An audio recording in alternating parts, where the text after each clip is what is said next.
I'm going to talk about characters in fiction because characters are really the anchor point that we as readers have in a story.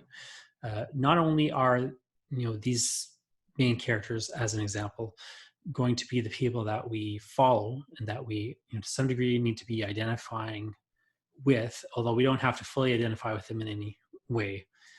But we have to sort of care about them enough or identify with them enough or empathize with them just enough, not necessarily fully, but just enough that we care to read about them. There's a misconception about characters that they have to be likable or that they have to be, goody two-shoes, or otherwise they have to be heroic. They have to be the kind of people we would want to be, or that we think are good people, and so on and so forth, in order to have them be interesting and to make them people we want to follow in a story. That's not really necessarily the case.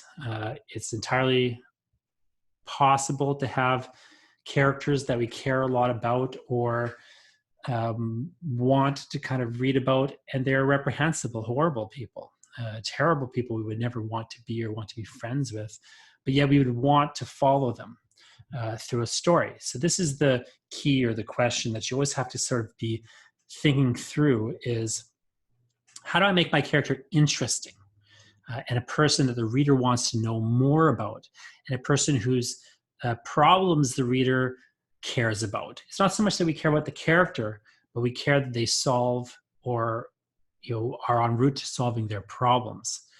We have to just think there's enough here with this character that maybe we don't want to be them or be near them necessarily, but we want to see them succeed in some way, shape, or form.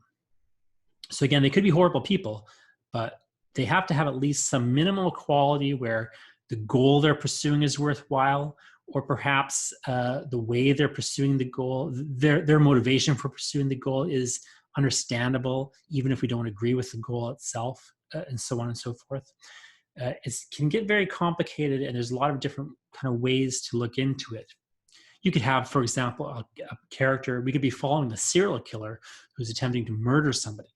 And we may not like that they're going to murder somebody. We may not want to see them achieve that goal necessarily, but we may understand the motivation that they have on some level. Maybe, we understand the kind of personal reasons why they are so angry, even though we don't necessarily endorse what they're doing. Maybe what we really want to see is them turn away from this goal. We care just enough about this person because we understand their reasons, but we don't necessarily want to see them succeed. We want to see if they can succeed in turning away almost from the thing they're pursuing, perhaps. Or maybe this is a person we hate, but we understand that what they're driving towards is something commendable. We have to have some investment, as readers. You need the minimal investment that you want to keep reading. There's something in this character, something in their goal, something in their motivation, something in the pursuit, something in the problem they're trying to solve. We want to see this person solve this problem, or at least find a new way of looking at things that will make them finally move on to a better path, or what have you. We have to have some level at which we care about the character. We don't have to like them, but we have to kind of care about following them through the story.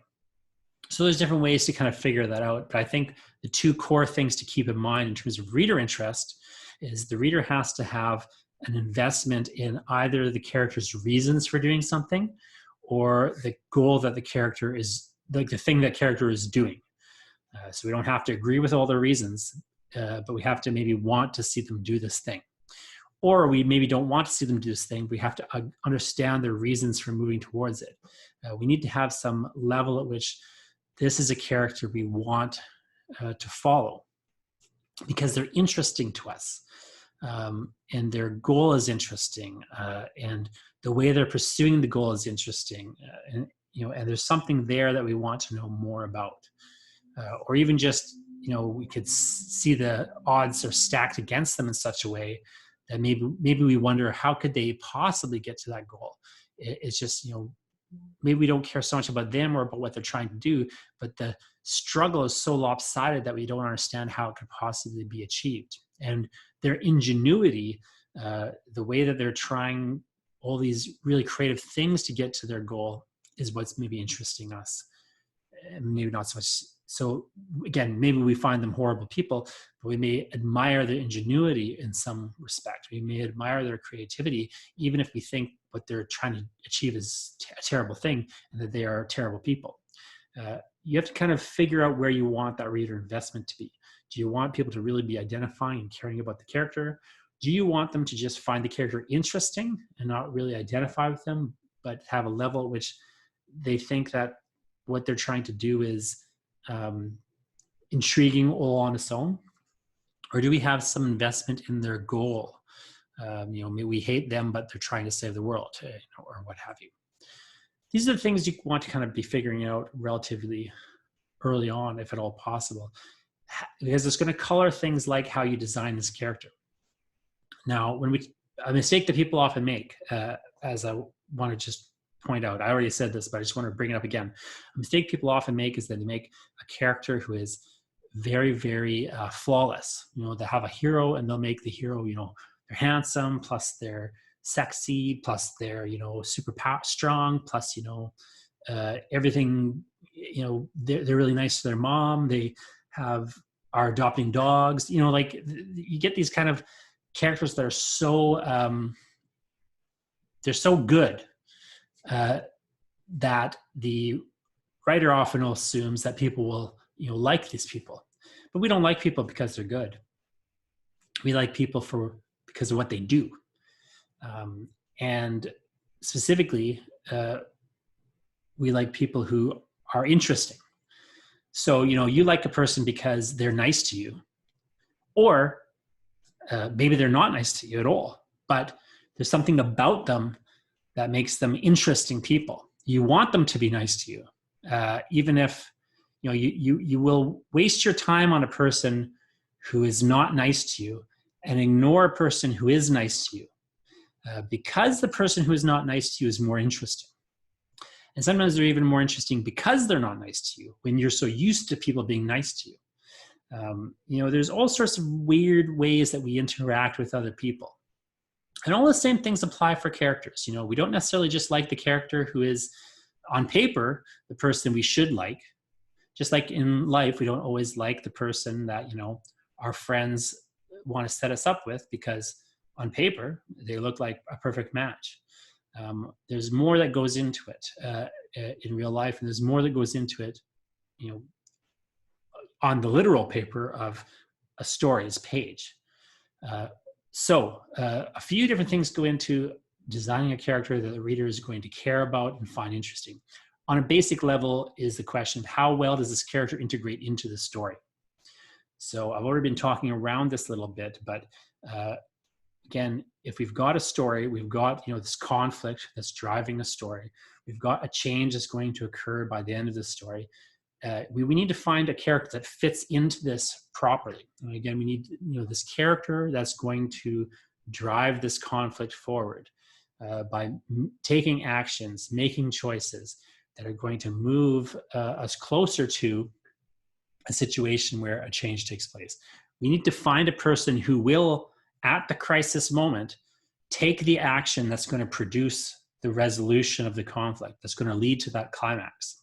So first and foremost, more than anything else, we need a character who can accomplish the story's actions. For this change to take place by the end of the story, we need somebody who will take the action that is necessary to take at the crisis by the climax. So in many ways, it helps to figure out some of the plot events before you kind of get a character going.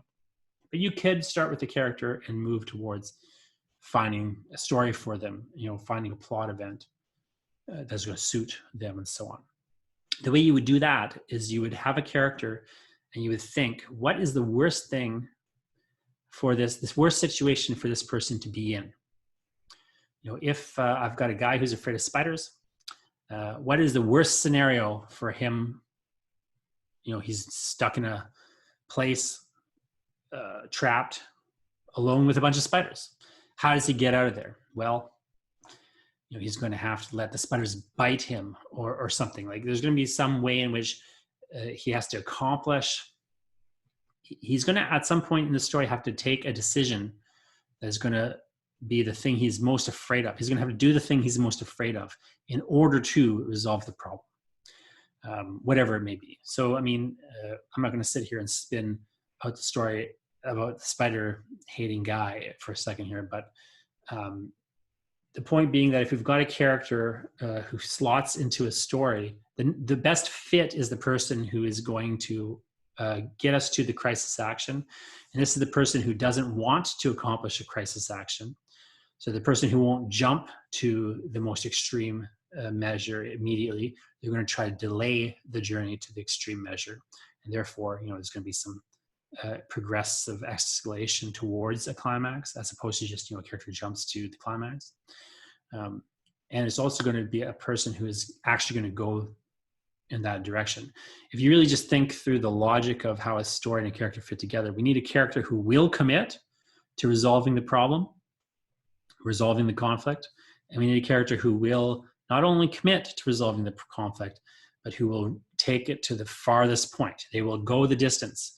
And there's some way in which they're motivated to commit to solving the problem and also to resolving the problem. So to getting to the point where finally, they're going to do the most extreme thing they could possibly do. And it's going to, lead to our climactic scenario. Outside of that sort of story structure, like, we need a person who actually will serve the story, in the sense that, if you shoot them, they'll not just, stand there and let you shoot them. They'll try to run away. They'll try to take your gun. We need a person who actually has enough commitment to resolving this conflict that they will progress the conflict. They'll move it into an escalation scenario. They'll try to solve their problems, in other words. This is in many ways how characters become kind of not quite likable, but interesting to us. Is there's a problem, this conflict that is the core, driving force in the story. We want to see a character who has an investment and a commitment to progressing this conflict. They're going to try increasingly larger things to try to solve this problem. Fundamentally, though, you got to keep in mind, and I think it's very important to keep in mind, that characters are an illusion. Characters in fiction are not real. We sometimes get misled by this. I mean, obviously, we all know that the characters in fiction aren't real. But I think the way that authors talk about characters is often very confusing and misleading, because we tend to talk about them in interviews and things as if they were, telling us the story, or, I just was writing and seeing where the characters led me. None of that is true. These characters have a total illusory existence. They are just functions of a plot. They're functions of words on paper. They're completely illusory. Their character depth is in special effect. And so it has to be designed. You can do it by accident, not really clear what you're doing, and maybe it'll work out great for you. Or you can sit there and actually think through it and try to do it, which is what I advise. And fundamentally, when you're talking about a character, we're talking about two qualities that come into either conflict or that start to support one another in parallel. And the two qualities that a character has fundamentally is a character in fiction is made up of characteristics and what you might call deep character. And how these characteristics and deep character connect to one another is going to give us an illusion of character depth. This is where we get the illusion that these characters are real. This is where we find them believable or not. Is that they have some character depth. They have this deep character, I should say, and then they have these characteristics, which are surface characteristics. So a characteristic, again, one of the halves of the character here, the characteristics are things that on a surface level we could identify about the characters. So if your character was in a room with you and you were looking at that character, describing the things that you're seeing are the characteristics. The way that they, the sights, the sounds, all the things that you would pick up with your senses about this character that you're writing about would be their characteristics. So the color of their hair would be a characteristic. What kind of clothes that they're wearing are a characteristic. Are they tall? Are they short? Are they, missing an arm? These are all characteristics. These are things that I could look at a person and I could tell you these things about them. It doesn't tell me who they are inside. I want to make that very clear. In life, as in fiction, the characteristics do not necessarily correlate directly with interior qualities. We all know that people who are pretty on the outside are not necessarily pretty on the inside, and vice versa. However, it's easy to forget this in life, as it's easy to forget it in fiction, especially as writers. Writers will often fixate on characteristics, and they will forget about the more important aspect, which is deep character, the things on the inside of this character. Now, before we get that, I want to point out that we do have a real opportunity as a writer to design characteristics in such a way that they are interesting on a surface level, and they can lead us or mislead us towards deep character aspects. So these characteristics are important. They're not important, but it's very easy to get too carried away and too wrapped up in it. And so you'll see this sometimes in a mistake that a lot of writers will make when they introduce a character is to start describing the character in detail. So say like Bob had brown hair and he walked with a limp and he liked to wear designer shoes, and they'll just like list all these qualities about the character. It's fine to have those characteristics and to even lay them out in the course of a story. But you just do it like in here and there as the story is progressing. You wouldn't, just dump it all out at once, because all those things are not important. Some of them are, some of them aren't. But those are the characteristics in any case. So maybe a character wears crazy hats or wacky sunglasses. That doesn't make them an interesting character in and of itself. It has to be the characteristic has to be married to or tied to some interior aspect of deep character. Now, the interior aspects of deep character would be things like, is this a courageous person? Is this a frightened person on the inside? Is this somebody who is fundamentally full of themselves, or somebody who is, narcissistic? Or is it somebody who has, very little self-esteem and who just never feels enough and, just fundamentally feels like a failure, no matter what it is they do, no matter how much success they achieve? These are aspects of deep character. And likewise, it's very common for writers to focus on these at the expense of the characteristics. And so you'll see in a story that has this problem, you'll see the writer is, instead of just describing all the surface characteristics, they describe no surface characteristics, and instead just start telling you about what this person's like inside. We'll get told, Sarah was a coward and just never felt good enough, no matter what she did. We told things like that. But the problem with this is that when you tell the readers things about the character in this fashion, so if I tell the reader, Bob just never felt he was good enough, no matter what he did, no matter how much he achieved, he just felt like a little boy scared. If I tell you that as a reader, you won't believe me.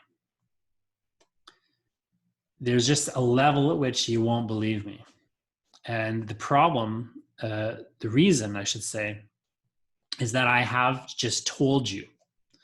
I haven't actually shown you this. So the injunction that you'll sometimes hear to show, don't tell, this gets misconstrued in a lot of ways. But it is good advice on the level of character to make the character convincing and to make it seem like they have real depth. You really have to do two things. To make this character seem real, it really requires two things. One is you have to sync up in some way, link up the characteristics and the deep character aspects.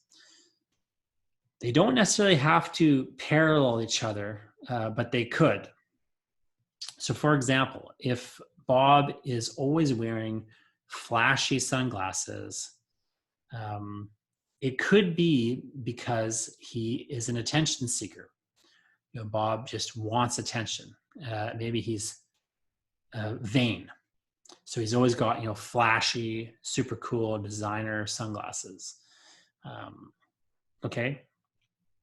So that's a characteristic. He's always wearing these flashy, expensive, they're expensive and they look expensive and they're like, beet red and, maybe got zigzags, like the crazy sunglasses, right? He's always wearing these.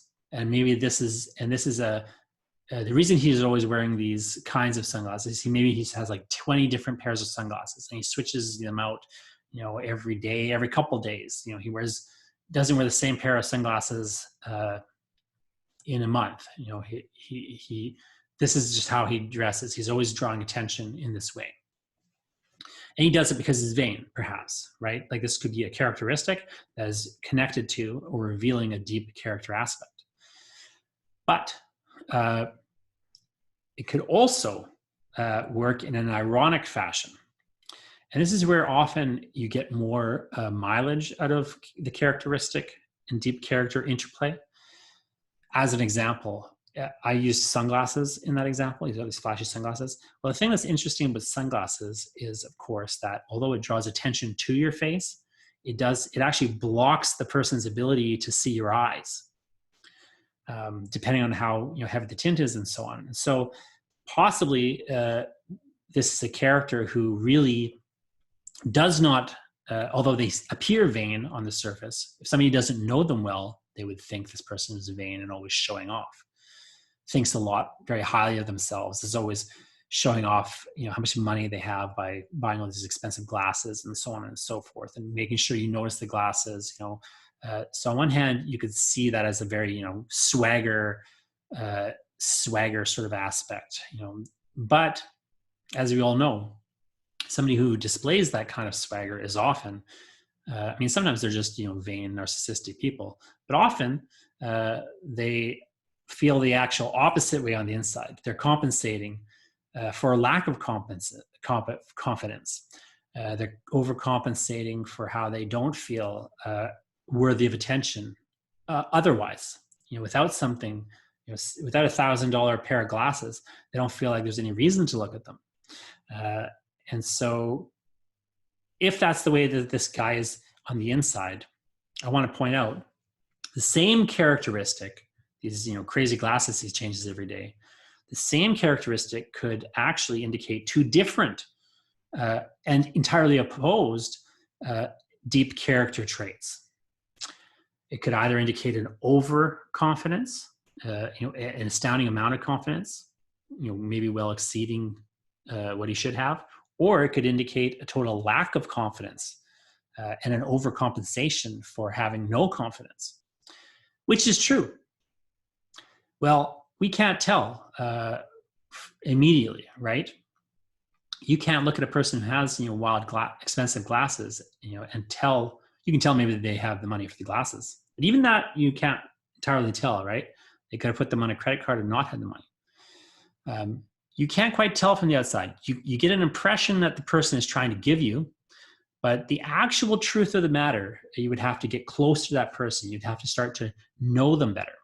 And in fiction, it's the same way. But again, we don't want to just come out and say so if we can help it as readers, or as writers, I should say. It is an option. So I could write, Tom wore crazy glasses because he felt, he wanted to control the attention that people directed towards him. It seemed like he was full of confidence and, swagger, but really he felt like nothing inside. I could say that, and it is an option. It's a type of writing that's called exposition, which we'll talk more about in another video. But it is not a great way to communicate information to the reader because it doesn't sell the information. So you can get the information across, but it doesn't sell the information because it doesn't show you, the reader, why you should believe me. The best way to get the information across is to have the character make choices. This is how we reveal deep character, is to have people make choices.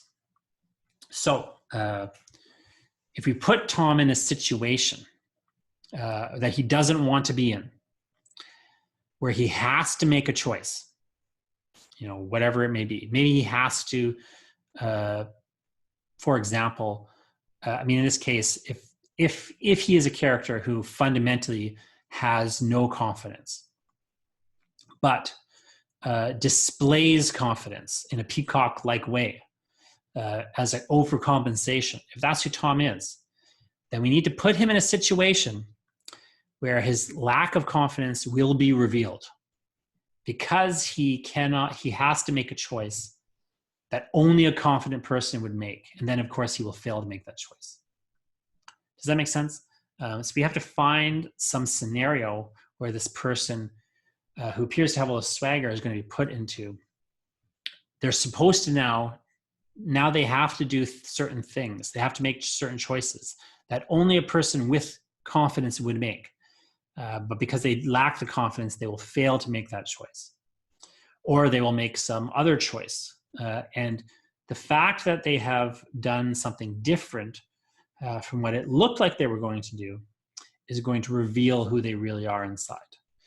So this is how we reveal deep character. And then the reader can either see how the characteristics that they've been looking at on the surface match or don't match that deep character. So you can use these characteristics, these surface level aspects of the character, to indicate something about, to kind of, one, give the reader some indications as to what kind of person this is inside. And then when they make a choice and reveal themselves to be that way, it's been sort of prepped or led up to.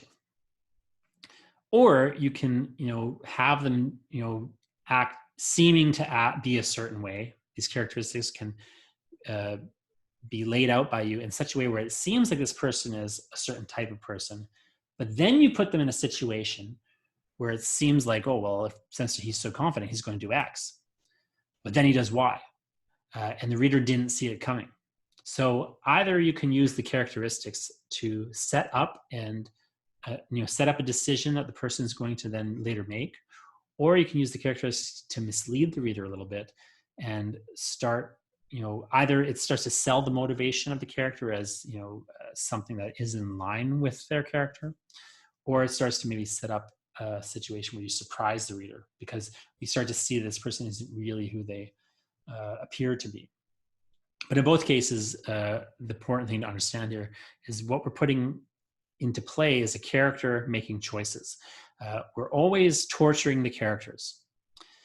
We're always tormenting them. We're always putting them in a situation they don't want to be in.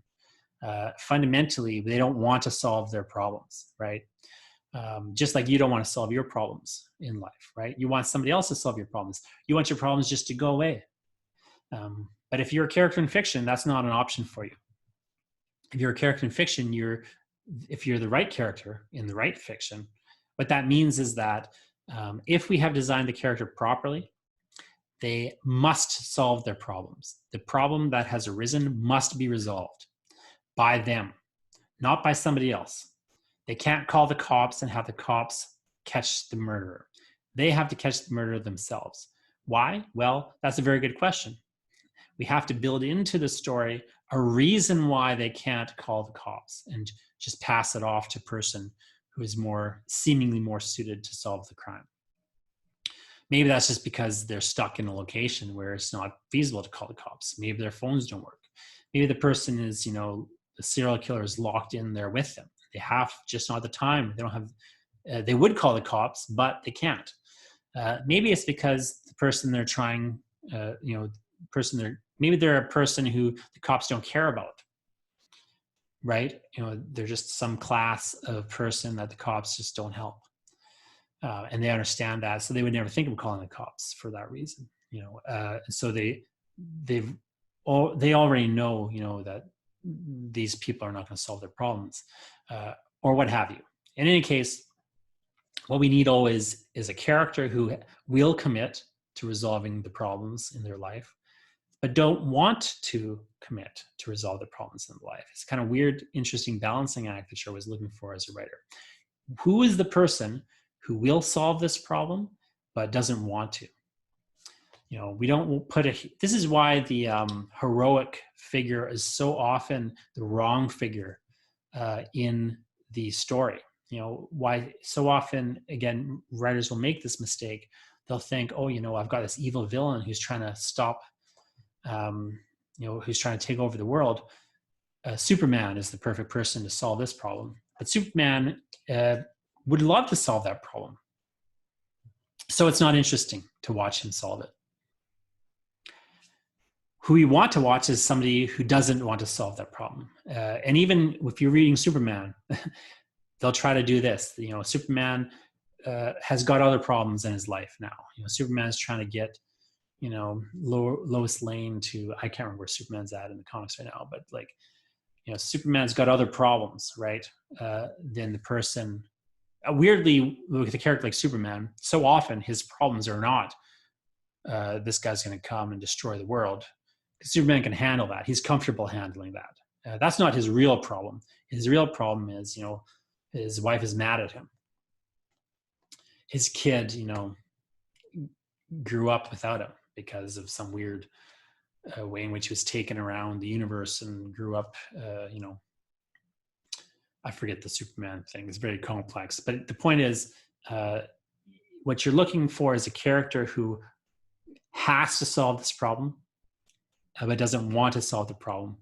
And therefore, you are torturing every second that they move through the story.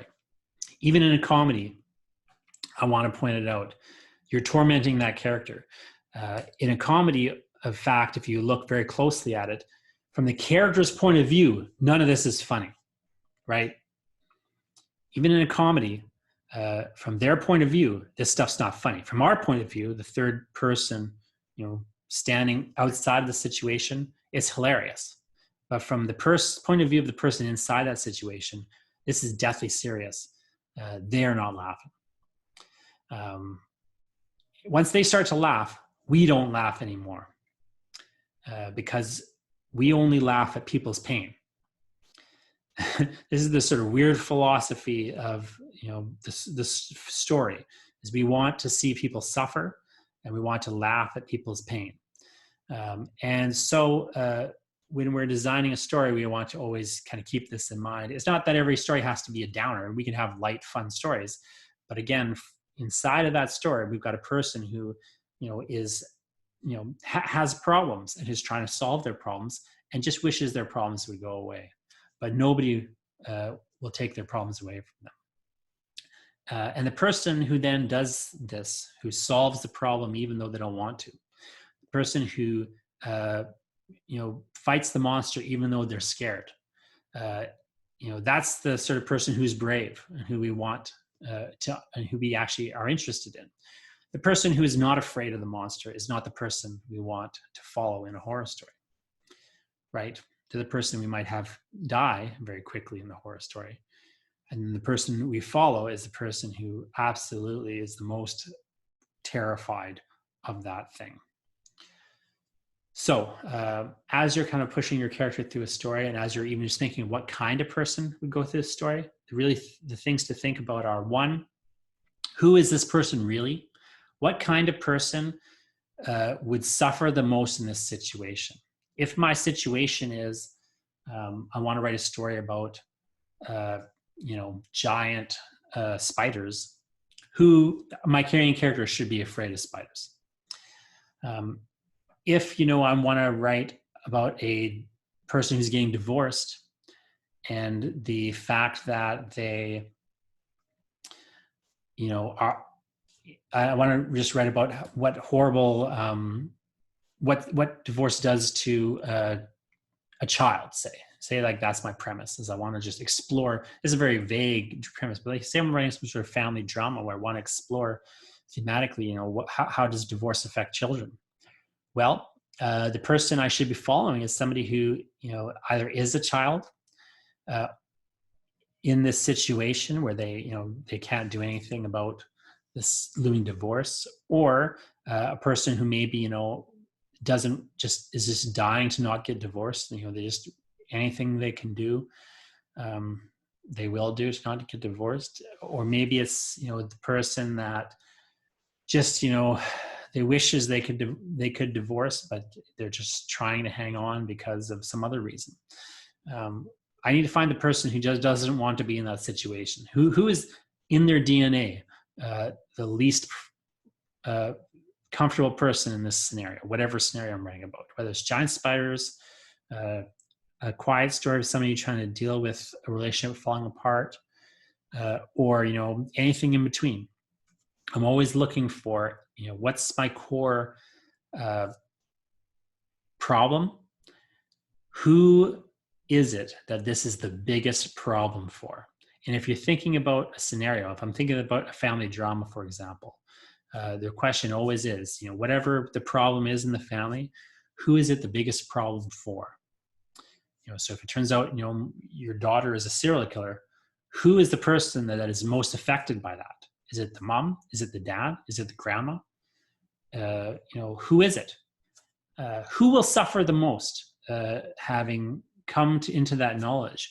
Or who does it cause the most problems for? Because, they have to cover up the murders because they love the daughter so much, or they have to turn her in because they know it's wrong, or whatever it is.